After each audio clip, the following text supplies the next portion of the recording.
honorable members of Parliament, Ambassador Paul Echan, the OAU Assistant Secretary General, retired, the Dean of the Diplomatic Corps, the Dean of the African Group of Ambassadors, His Excellency Major General Geoffrey Okan, Your Excellencies, members of the Diplomatic Corps, distinguished members of the Pan-African Movement, distinguished invited guests and members of the public, members of the African Group of Ambassadors present in Kampala. The event is organized in response to the call by the chairperson of the AU Commission, all member states to carry out activities between May 2013 and May 2014 to celebrate the OAU 50th anniversary in order to sensitize our citizenry about Pan-Africanism and African Renaissance.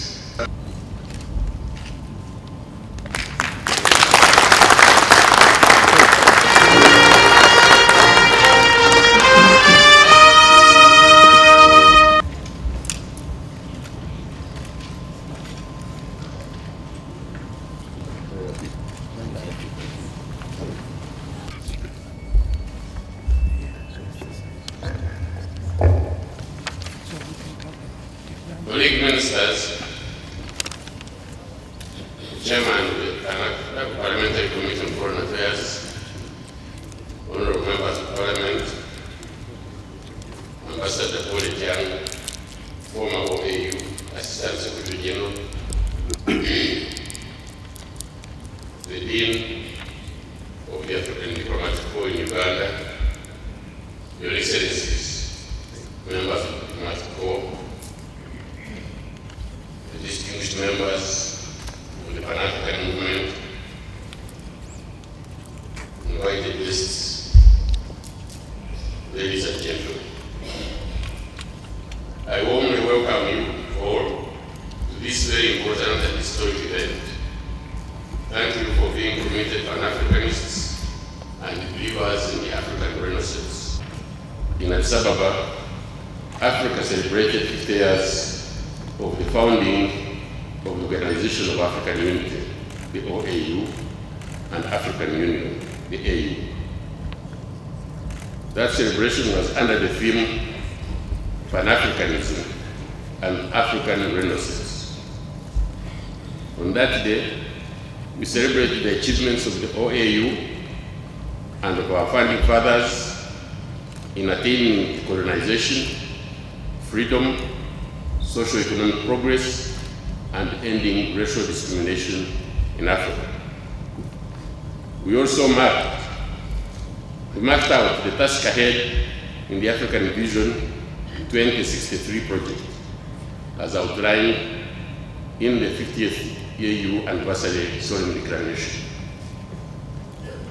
The Addis Ababa celebrations provided an opportunity for African intellectuals, youths, women, artists, business leaders, and civil society to reflect on our collective identity, unity, and dignity in conformity with African Union's aspirations for promoting an integrated, prosperous, and peaceful Africa, driven by its own citizens and representing a dynamic force in the global arena. Ladies and gentlemen, our heads of state decided that anniversary celebrations take place throughout the year all over this continent. We are therefore gathered here today to pay tribute to pioneers of Pan-Africanism on the African continent and in the diaspora, as well as the founding fathers of the OAU for their wisdom and foresight to build the foundation for African unity and solidarity.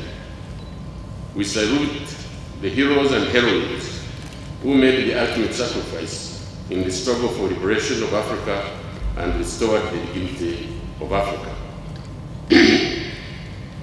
We are also here today to officially launch the national 50th anniversary celebration activities.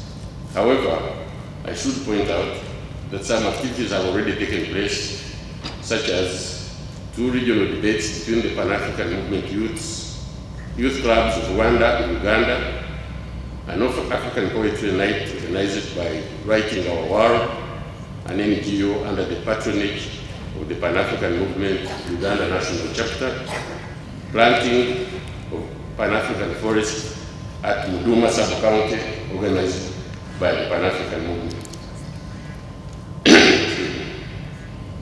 Following the official launch today, a number of other activities will take place in the country throughout the year, including a conference called named Explored Africa on 6th to 9th October 2013, with an award ceremony of the winner for the Continental Youth Entrepreneurship Challenge on 9th of October. There will be Pan-African discussions and supplements in the media, Pan-African movement celebrations at the Freedom Square, mock AU debate in schools and institutions of higher learning, and tree planting in various districts of Uganda, etc. In this afternoon's talk, I'd like to address myself briefly to the origin of Pan-Africanism, its objectives, achievements, and challenges. I will dwell more on the question of African Renaissance as it relates to Africa's strategy and agenda for the next 50 years and beyond. Pan-Africanism. Honorable Ministers, Excellencies, distinguished guests, the spirit of Pan-Africanism cannot be better illustrated than by the following words, and I quote: "The long, long night is over. Colonial and subject peoples of the world unite." Such were the inspiring, and the end of quote. Such were the inspiring words of Kwame Nkrumah in 1947, the renowned first present-day Ghana, to the oppressed and humanized peoples of the world. This statement characterized the struggle, agitation, and expectation across the African continent during the decades leading to the formation of the African Union, Organization of African Union. Pan-Africanism has a rich and long history, starting way back in the 19th century, first mooted in the Caribbean primarily as a racial and cultural struggle. You will recall that about 12 million Africans were trafficked and enslaved to the Americas and the rest of the world. Over time, the Pan-African movement evolved into a political entity with a clear agenda of eradicating all forms of oppression, slavery, and colonialism. It also sought to end racism, the humanizing treatment of Africans, and cause political and social and economic emancipation of Africa. On this day, we must pay tribute to the great visionaries who led the struggles for the unity of the people of Africa and those in the diaspora, which was done under very difficult circumstances.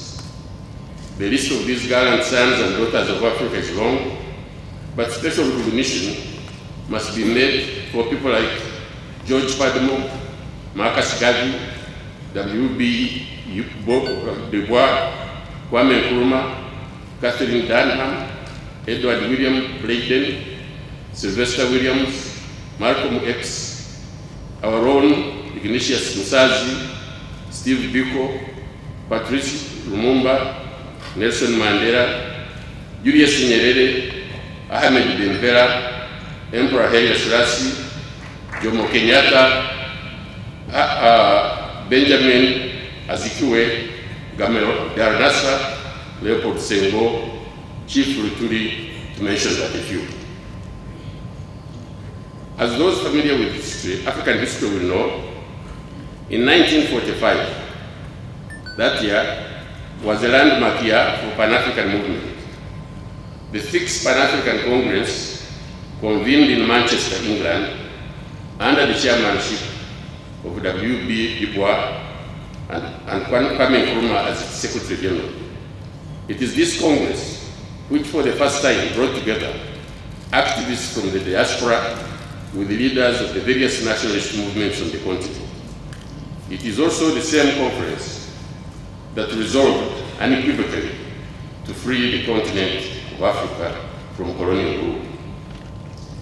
12 years later, Ghana freed itself from the yoke of British colonialism. A year later, in 1958, Kwame Nkrumah, then President, Prime Minister of Ghana, hosted the assembly of 8 independent African countries in Accra. Subsequently, the debate took the tangent of a clash of two concepts, namely continentalism immediately and regionalism to unite Africa. On one hand, advocates of continentalism, also known as progressives or the Casablanca group, mainly Ghana, Guinea, Mali, Libya, Egypt, Morocco, and Algeria, called for a united federal government at continental level with supranational powers. On the other hand, the moderate Monrovia group, mainly composed of Cameroon, Liberia, Nigeria, and Togo, advocated for gradual approach to unity. The aftermath of the Accra meeting saw colonialism crumble and the birth of new independent African states.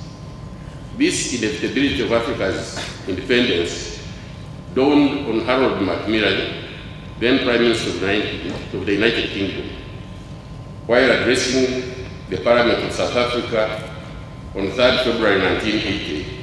He observed, and I quote, "The wind of change is blowing through this continent. Whether we like it or not, this growth of national consciousness is a political fact," end quote.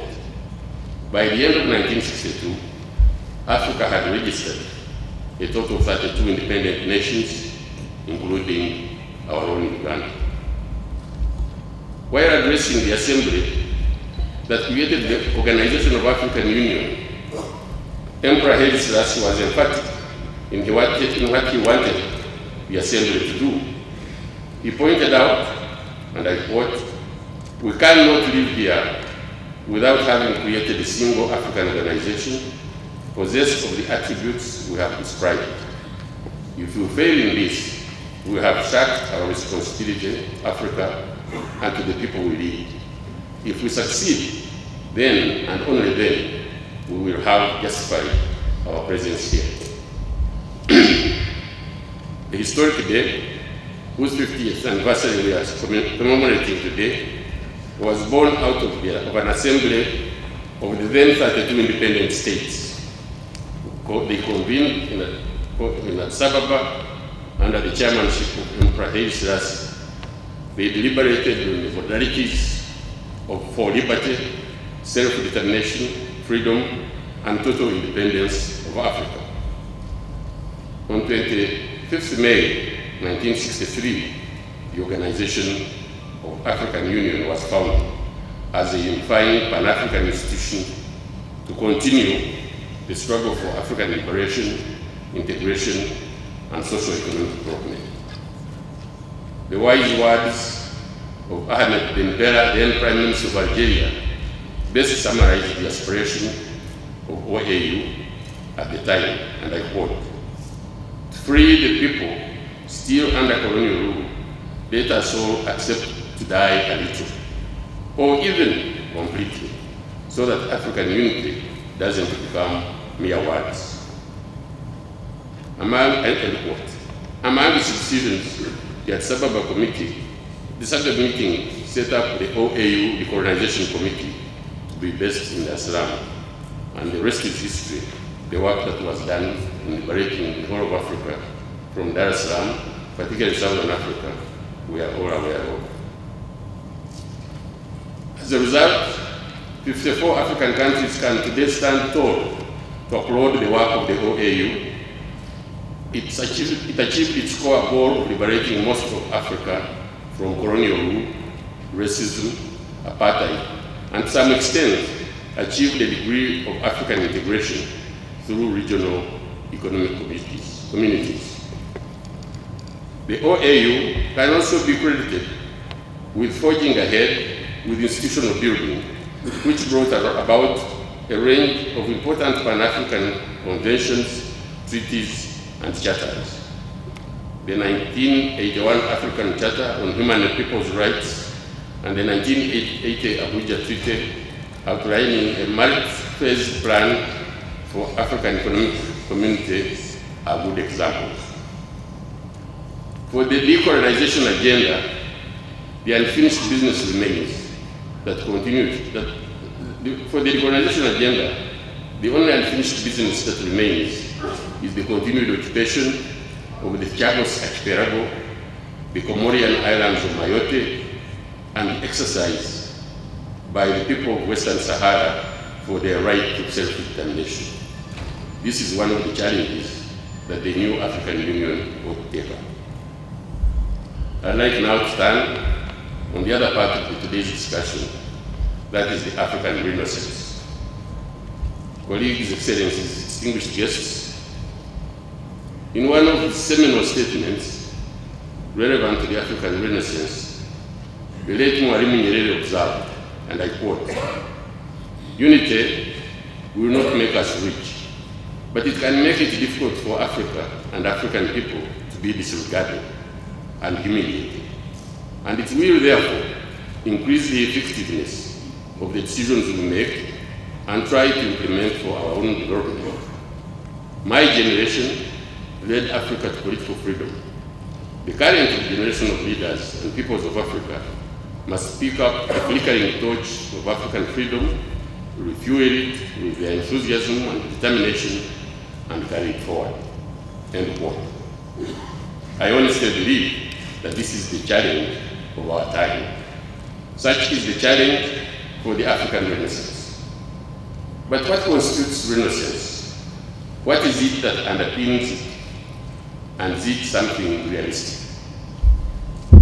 Addressing the OAU 50th anniversary celebrations at the Millennium Hall in Addis Ababa, His Excellency President Yoweri Museveni observed that besides the rebirth of African arts and culture, and I quote, "African Renaissance means modernization and integration, both political and economic," end quote. He concluded that African unity and integration are the insurance against future colonization, recolonization of Africa. Former President Thabo Mbeki of South Africa also outlined fundamentals of African Renaissance as social cohesion, democracy, economic growth, transformation, as well as establishment of Africa as a significant player in the global geopolitical affairs. I hasten to add the need for strong and foresighted leadership, peace and security on the continent, and enterprising and skilled people, and a large but productive population and industrialization. Of all the projected global trends in the 21st century, demography will provide both challenges and opportunities. Africa's population is projected to double to reach 2.2 billion people by the year 2063 and rise to 4.2 billion out of the world population of 11 billion in 2100. This is according to the World Population Prospectus 2012, the revised version. By 2063, between 60 and 80% Africans will be urbanized.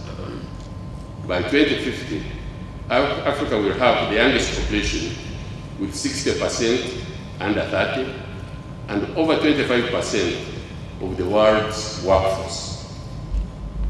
Now, these statistics would provide disaster if Africa does not have a strategic plan for taking advantage of the opportunities offered by such demographics. However, as outlined by Dr. Donald Kaberuka, President of the African Development Bank, Africa has opportunities that can overcome these challenges, and he enumerated a few of them. Right now, 6 of the 10 fastest growing economies in the world are in Africa. Africa's GDP has increased from $600 billion to $2.2 trillion since 2000. More and more investors are coming to Africa as the continent now offers perhaps the highest return on investment in various sectors such as agriculture, oil and gas, mining, ICT, etc. Africa's young population is increasingly getting educated and skilled. And finally, one of the most important encouraging aspects is that the private sector is becoming more dynamic and fast becoming the engine of growth across the continent. Exporting them and processing. We must address the root causes of conflicts among us by addressing ideological, political, and socio-economic differences. Where conflicts occurs, we have to have the capacity to deal with them as Africans and must encourage dialogue and mediation. We must deepen our integration, starting with regional growth. We must develop our productive capacity through infrastructure and energy development. We must harness and enhance our traditions, cultures, and African narrative, which differentiates us from other people. We must address socio-economic issues affecting our people, but above all, we must gradually be ready to finance our own activities. Its vision and objectives are now focused on people-centered development and a transformative agenda. Africa is making steady and rapid progress in economic growth, fostering peace and stability, social development, democratization, and development of human capital. Moreover, many of the gains are more sustainable and depict signs of increasing self-reliance. I will now highlight some of the major steps being taken towards the direction of our African Renaissance.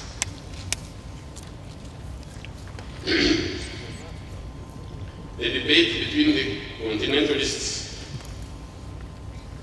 advocating the United States of Africa now and the regionalists who believed in gradual integration to the unity of Africa was rekindled in the year 2000.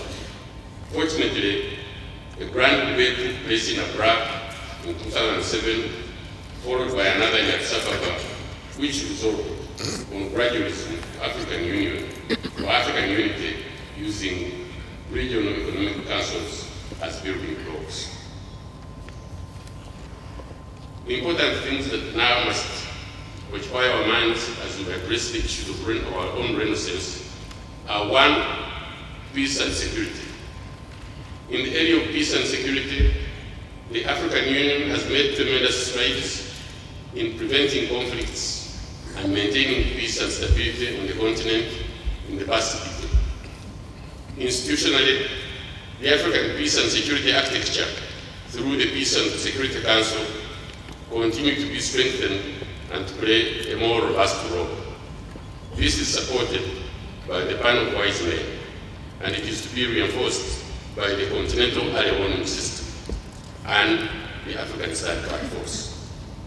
With this mechanism, it has become neither fashionable nor profitable to engage in unconstitutional changes of government. The military coups that characterized the 70s and the 90s are not as frequent an occurrence today as they were. Where they occur, the perpetrators are brought to book by collective action of African states. I'm sure some of you are going to ask me how about Egypt. This reminds us of the unfolding situation in Egypt. The African Union has moved fast on the matter, and the Peace and Security Council took a decision only last Friday, 5th of May 2013, to suspend Egypt from all its activities until constitutional order is reestablished.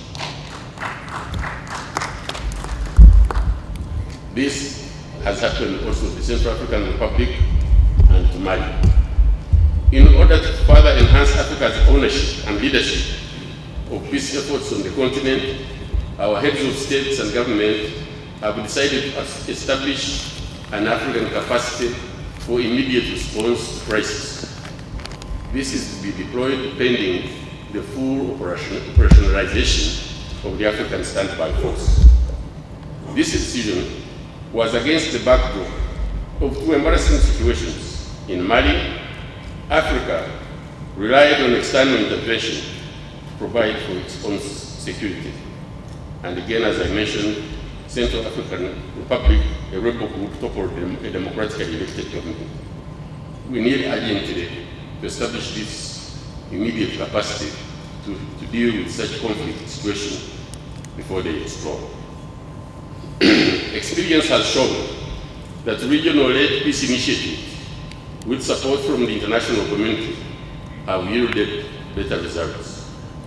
Africa has successfully participated in Burundi, Liberia, the Comoros, Mauritania, and Sierra Leone, and brought peace to those countries.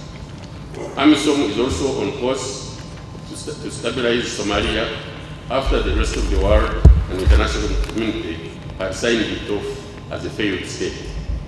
Its stability, both on land and the sea, can only propel development to our region. I am optimistic that Africa will be listened to and understood in the context of the concept of Africa-led solutions to African problems. It is inspiring that the international community, including through the United Nations, is collaborating with Africa in a hybrid manner to resolve conflicts in Somalia, in Darfur, in DRC, Mali, and in other peace-building efforts on the continent. Indeed, unfolding global challenges call for cooperative efforts of a new order based on respect, dignity, foresight, and a partnership of equals. The second, I think, important issue in our Renaissance is socio-economic development. The peace and security architecture alone cannot deliver the Renaissance without corresponding levels of socio-economic development. No doubt, regional economic commissions and continental-wide initiatives will have a major role to play. I should observe upfront that while the process of integration of African economies has faced mammoth challenges, the launching of the African Union injected new life and a new approach to economic development and integration on the continent. About the same time as the Peace and Security Council was established by the AU, the new Partnership for African Development, NEPAD, was launched as an African Renaissance development program. With it, Africa undertook resolutely to take responsibility for its destiny.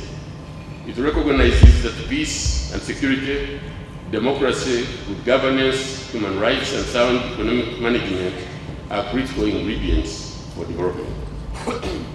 Through its flagship program for infrastructure development in Africa, PIDA, NEPAD is establishing cross-border infrastructure projects that have the potential to unlock development in Africa. Such projects include the Algeria-Nigeria optic fiber project, Kinshasa-Brazzaville road and rail project, Dakar, Bamako, Niamey, N'Djamena, Djibouti multimodal corridor project, and the Inga 3 hydro project, hydro power generation project. We need more of these across border and regional infrastructure projects. Within our own sub-region, East Africa and COMESA must develop infrastructure projects that capable of linking up these regional economic blocks and therefore opening up links to the sea. Such projects may include a railway line linking East Africa, the DRC, a railway line linking East Africa, Southern Sudan, and a rail line linking East Africa to Ethiopia from Kenya. These would not only reduce the cost of doing business, but they will also facilitate movement of other factors of production across the region. Africa's Agenda 2063 should lay emphasis on the speedy integration of the regional economic commissions and the interlinkages between them. In the East African community, we have signed protocols for the customs union and the common market. Progress is being made on the monetary union and fast-tracking political federation. I recognize that other regional economic communities, such as ECOWAS, SADC, COMESA, have equally deepened their integration. The continent-wide free trade area can also be achieved when regional economic commissions succeed. The tripartite free trade area currently under negotiation between COMESA, East Africa, and SADC member states would be a good starting point when it is realized. The African Renaissance starts with us as societies, communities, and countries, and then spreads out to the regions. Many African countries are now systematically addressing their development bottlenecks, giving priority to roads, railways, energy development, ICT, and human capital development. As part of this effort, we must mainstream the diaspora and tap into their expertise and resources to supplement our domestic resources. As these efforts progress, there is a debate on energy development, which raises issues of shared resources and nuclear energy. With climate change now on top of the agenda, the use of shared resources should address two issues. First, there must be equitable use, and second, we must address the question of sustainability. Where water resources are concerned, we need programs and projects that ensure continued water supply. Financing rural electrification, regardless of the source of power, will, for instance, stop cutting forests and causing desertification, and therefore preserve water equals in the long run. With increased population and increased energy demands, we need to start exploring ways of harnessing nuclear energy for peaceful purposes. And I emphasize peaceful purposes. The third cornerstone of our Renaissance, in my view, is democracy, good governance, and human rights. Without deliberate efforts to engender good governance, democracy and protection of human rights, peace, security, and development will remain a sad dream. Where the rule of law, constitutionalism, respect for human rights, and regular free and fair elections have been entrenched, steady progress and development have been achieved. The debate on the constitutive ingredients of good governance, democracy and human rights, to a large extent, has already taken place. On its part, the African Union has put in place an elaborate legal and institutional framework to guarantee good governance, democracy, and human rights in Africa. Some of these silent ingredients include the African peer review mechanism, currently with 29 members out of the 54 African countries, and the further 13 being voluntarily assessed. The creation of the African Court of Justice and Human Rights, the African Charter on Human and People's Rights, the African Commission on Human Rights and People's Rights, the African Charter on Democracy, Elections, and Governance. Whilst some challenges still remain, I wish to underscore the way forward is to strengthen the national, regional, and continental institutions to guarantee these values. Some of the issues we are currently grappling with emanating from the International Criminal Court, ICC, in my view, would not arise if we strengthened our own institutions to address grave abuses of human rights, genocides, and crimes against humanity. Indeed, the ICC statute provides for exhaustion of local remedies as the ICC only plays a complementary jurisdictional role. What are we doing as Uganda in this quest for the African Renaissance? As I pointed out, the success of the African Renaissance depends on what we do at the micro level as communities, societies, and countries. No doubt Uganda is making its best efforts nationally and regionally to contribute to the Renaissance. As a founder member of the OAU and AU, Uganda has played a central role in the processes that have shaped the latter's organs, as well as its legal and its institutional framework. Today, Uganda is a member of the African Union Peace and Security Council, a member of the Committee of 10 Heads of State and Government on the United Nations Reform, the NEPAD Heads of State and Government Orientation Committee, we are members, the Committee of 10 of Heads of State, the Government on Climate Change, and the Ministerial Committee on Climate. These are all flagship committees of the African Union, which seek for developing strategies for Africa's development, as well as projecting and promoting Africa's position on the international scene. The Committee of 10 of Heads of State on the United Nations Reform, for example, seeks to promote Africa's position and fair representation in the United Nations Security Council, noting that a bigger part of the Security Council agenda relates to African situations. We firmly believe that Africa needs a bigger voice in the Council, Security Council. That's the demand for permanent membership, as outlined in the Ezulini Consensus. Besides our membership to the AU Peace and Security Council, Uganda was the first country, and for some time the only, that contributed to AMISOM. Today, AMISOM has done a commendable job of bringing hope to the people of Somalia and Africa at large.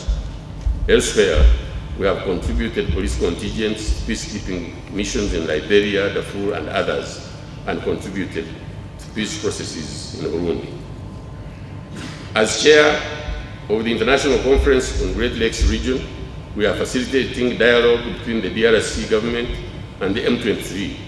We hope that the talks will be concluded successfully, further contributing to the national dialogue process in that country. We also continue to advocate for and support the peaceful resolution of all outstanding CPA issues between the Sudan and Southern Sudan within the IGAD and AU framework. At national level, our renaissance has been ongoing, but was given renewed impetus by the recently launched Vision 2040. As a top priority, Vision 2040 seeks to address the bottlenecks that have hindered Uganda's development and transformation over time. These include, among others, a weak private sector, underdeveloped human resource, inadequate infrastructure and energy, small markets, lack of industrialization, underdevelopment of agriculture, and export of raw materials. With the theme, a transformed Ugandan society from peasant to a modern and prosperous country within 30 years, the Vision 2046 pursues strategies centered around strengthening the fundamentals of the economy, such as 1, investing directly in the strategic areas to stimulate the economy and facilitate private sector growth. 2, developing and implementing a national innovation system that will help in initiating, importing, and infusing new technologies. 3, front-loading investments in infrastructure, targeting areas of maximum opportunities with focus on oil, energy, transport, and ICT. 4, accelerating industrialization through upgrading and diversification to effectively harness the local resources, offshore industries, and developing industrial clusters along the value chain. Such is the Ugandan agenda for socio-economic transformation, and if implemented, will make a positive contribution towards the realization of the African Renaissance. Excellencies, ladies and gentlemen, in conclusion, I wish to reiterate that the spirit of Pan-Africanism is still alive and the African Renaissance is real. I will now summarize what I think are the 13 key tasks ahead to fulfill the African Vision 2063 and reflect the commitment to accelerate the African Renaissance. 1. A paradigm shift towards deepening economic and political integration to create strong and united states as an insurance against external interference.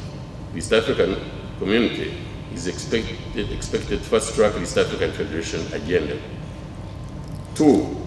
Ending internal conflicts and addressing the root causes of conflicts by strengthening an AU pan-wise network, including building a security standby force with immediate establishment of the rapid deployment capacity.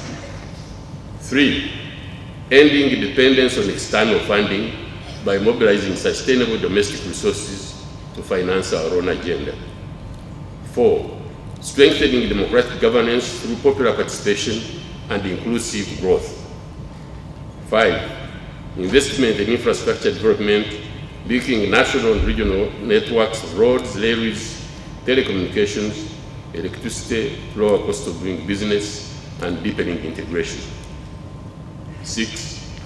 Investment in agricultural modernization, beneficiation of natural resources to industrialize and create employment and ensure food security and shared prosperity. 7. Building human and technological capacity through comprehensive technical vocational training and investment in scientific research and innovation as enablers of rapid transformation. 8. Creating an enabling environment for dynamic and vibrant private sector. 9. Regaining the authorship of the African narrative to define the African identity through the rebirth of African arts, cultures, and media.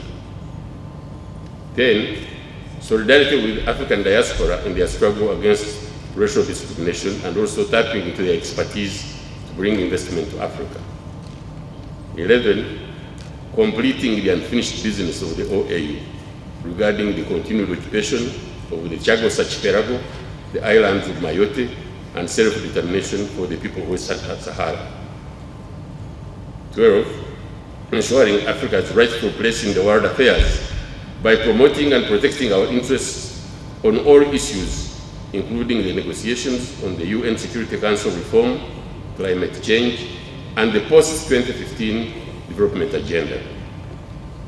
And 13. Calling on all our friends and partners abroad to understand that while we seek their partnership and solidarity, Africa needs necessary policy space to design and implement development strategies drawing on lessons from our own experience in the last half century. In the area of socio-economic development and African integration, Africa will continue to witness momentous developments. Projections show that the fastest growing economies, as I said earlier, in the world shall continue to be from Africa. We need to position ourselves to make full use of these opportunities. We should also stand to address the challenges that come our way, such as the forecasted rapid population increase. We must remain steadfast and remain cognizant of the intrinsic relationship between security and development on one hand, and the observance and promotion of democracy, good governance, and respect for human rights on the other. As I said, all of us have a role to play if the much cherished African Renaissance is to be realized. Once again, I thank the African ambassadors and high commissioners for supporting and collaborating with my ministry for the success of this function. I thank you for your kind attention.